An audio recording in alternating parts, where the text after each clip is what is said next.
ರವಿಯು ತೆರಳಿದೆ ಪಶ್ಚಿಮದೆಡೆಗೆ, ಬರಲಿದೆ ಕತ್ತಲು ನಮ್ಮಯ ಇಳೆಗೆ. ಅಪ್ಪನು ನಮ್ಮನು ಅರಸುತ್ತ ಬರುವ, ಮೊದಲೇ ಮನೆಯನ್ನು ಸೇರಿಯೇ ಬಿಡುವ. ಮನೆಯಿದೆ ಇನ್ನು ಸ್ವಲ್ಪವೇ ದೂರ, ಬೇಗನೆ ಹೆಜ್ಜೆಯ ಇರಿಸುತ್ತ ಬಾರ.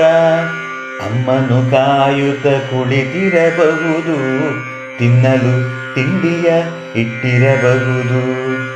ನೋಡದೋ ಬಾನಲಿ ಮೂಡುವ ಚಂದ್ರ, ತಿಂಗಳ ಬೆಳಕನು ತರುವವನವನು. ಮಂದ ಬೆಳಕನು ನೀಡುತ್ತಲಿರುವ, ನಾವು ಹೋದಡೆ ಅವನು ಬರುವ. ಚಂದಮಾಮನ ಕರೆಯೇ ಮನೆಗೆ, ಚಂದದಿಯಾಡುವ ಅವನ ಜೊತೆಗೆ. ಇಬ್ಬರೇ ಆಡಲು ಏತಕೋ ಬೇಸರ, ಚಂದ್ರನ ಜೊತೆಯಲ್ಲಿ ಆಡಲು ಸಡಗರ.